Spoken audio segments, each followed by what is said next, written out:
que li fi amoon rek moo fi am député yi dañuy ñëw juste pour un leader lu mu bëgg loolu la ñuy def 2 ans yi est-ce que gis nga fi loo xam ne Ousmane Sonko waxoon na ko démb bakki démb te mu def ko tey boo nee benn doo wax ñaar amul est-ce que di nga wax benn non du wax benn sax dafa amul dafa amul c'est quelqu'un qui a vraiment tout renié parce que loolu li koy firndeel mooy bu ñu waxee le don de soi pour la patrie wax ne li ñu bëgg mooy nekk fi pendant 50 ans te yow ki fi nekk tey nanguloo ko li ko yàlla defal ah bu ñu waxee wax ne affaire bi du personnalisation du pouvoir du personnalisation du projet mais projet la quiconque peut incarner ce projet là tey ñu dem ba yow nga jàpp ne projet bi budul yow du sotti. projet bi budul yow si ce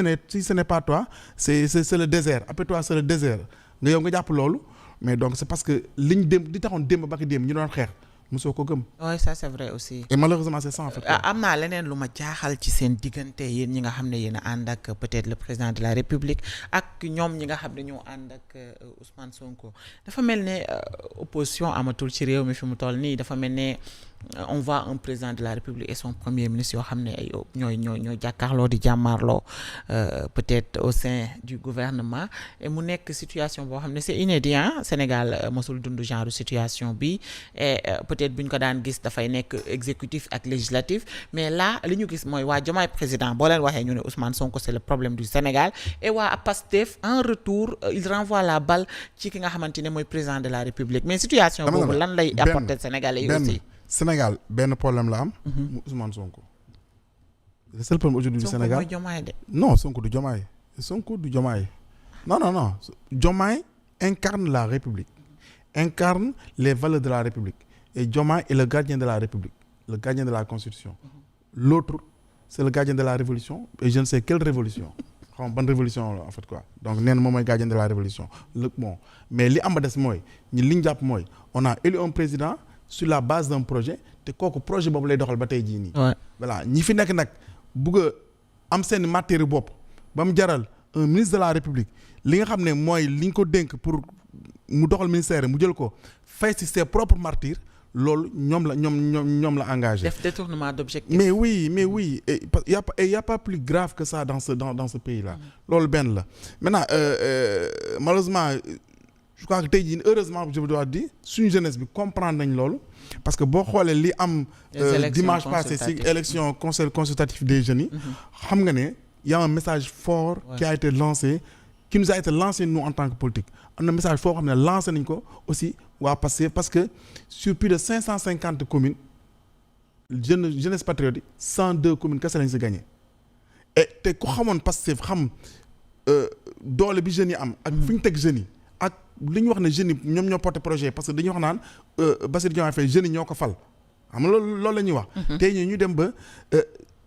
c'est sur tous les sièges y a que le quart yoo xam ne moom la Pastef remporté moom la jeunesse patriotique remporté donc ñu war a xam ne que ça am na message bu ñu lancé nous en tant que politique am na message bu ñu lancé nous en tant que pouvoir maintenant à nous de décrypter ce message là xam ne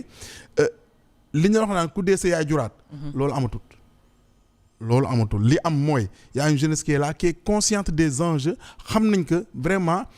kii nekk fii bugg ne day def révolution du waaja et lu ñu war mooy nous en tant que pouvoir en tant que ñi ànd ak président Bassirou Diomaye Faye ñu décrypter message boobu noonu xool quelles sont les attentes et quels sont les besoins de cette jeunesse là ñu jéem si apporter ay solutions. et solution yooyu lan lay doon d'autant plus que xam nañu ne si cette situation continue peut-être ba ñu dem ci ay prochaines échéances yoo xam ne peut-être mën nañu wax ci élections yi gën a jege muy locales yi bu ñu ci àggee également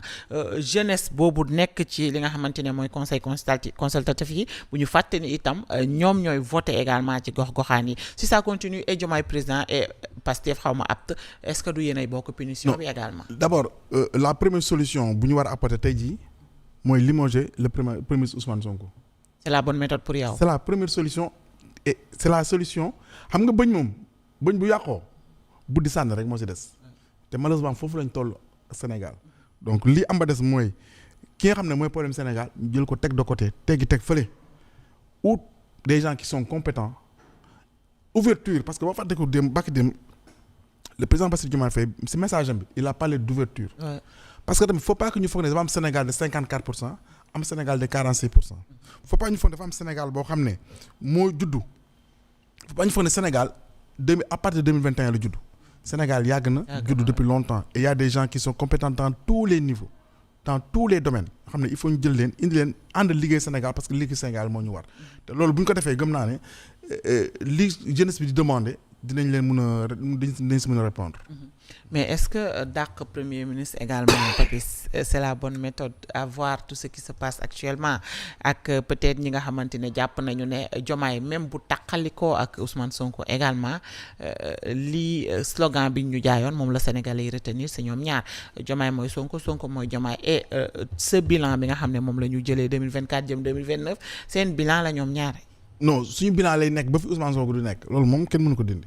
benn deuxièmement Diomaye mooy Sonko c'est un slogan politique c'est un slogan politique et mun tey au moins xam nga tamit il faut ñu reconnaître au président Bassirou Diomaye Faye li nga xam ne liggéey na ko dans le Pastef waxoon naa ko fi naa ko waxaat le président Bassirou Diomaye Faye moo xam Pastef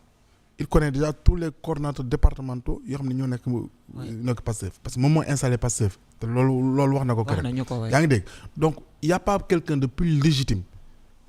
pour mun a gérer appareil Pastef y a pas quelqu'un de plus légitime pour mun a récupérer Pastef te instant yi xam nga lan la ñu war a def dañoo war a récupérer l'appareil du Pastef parce que appareil Pastef président Bassirou Diomaye Faye moom moo ko liggéey loolu pour moi c'est du factuel. loolu mooy loo xam ne mooy lu am la beneen bi mooy c'est vrai que il nous reste encore 2 ans et demi mais 2 ans et demi yi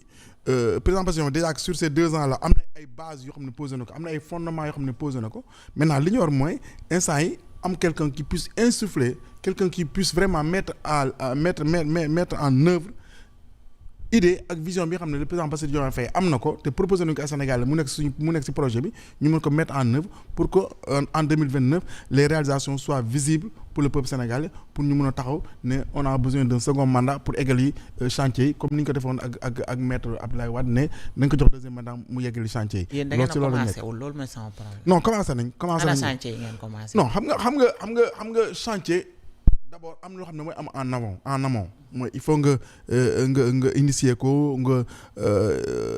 structurer ko out financement yi tout ça là en fait quoi xam nga nag bu ñu fàtte que ni on a hérité d'un pays boo xam ne y a des tensions yoo xam ne. non vous avez hérité d'un pays y a des tensions yoo xam ne am na ko am non. parce que pays bi ngeen hérité moom les signaux étaient au vert. non xam nga nag par devoir de vérité xam nga ñun on a pris la décision vraiment de dire au Sénégal la situation réelle du pays. En tout cas il le faut de. parce que pour ñu dañuy jàpp loolu ji nga ànd bu yàgg boo bëggee mu yàgg il faut ñu waxante dëgg bu ñu waxantewul dëgg ànd bi du yàgg te su boobaa naxante lay doon te ñun dañu jàpp ne suñu diggante ak Sénégal yi nekkuñ ci logique naxante dañuy nekk ci logique wax leen dëgg ànd liggéey réew mi donc on a pris le soin de dire la vérité au Sénégal de leur dire la situation réelle du pays. C'est quoi la vérité? Maintenant bi ñu loolu amee xam nañ Sénégal fan la tolloon wala ak fan la ko ñi doon wax naan fan lañ toll ñu xam ko léegi nag posé nañ fondement yooyu noonu donc on est en train d'abord de discuter avec les investisseurs les bailleurs et tout ça là parce que gis nañ que ne vraiment xam nga ñu bañ ko ñu nangu ko Sénégal c'est un pays stable c'est un pays stable te ñoo xam ne que finance investisseur dafa soxla réew mi stable aujourd'hui malgré que y a une ceinture de sécurité de feu qui nous entoure on a un pays qui est très stable et donc loolu dafa baax ci investisseurs yi donc président Bassirou Diomaye Faye démb ak tey mi ngi Nairobi donc sur plus de 20 et quelques millions d'euros am na ci ñaari secteurs yoo xam ne concerné nañu muy le secteur de la santé donc loo xam ne président signé na ci ay convention te am nañ yaakaar ne incha allah yooyu yëpp bu ñëwee plus l'accompagnement du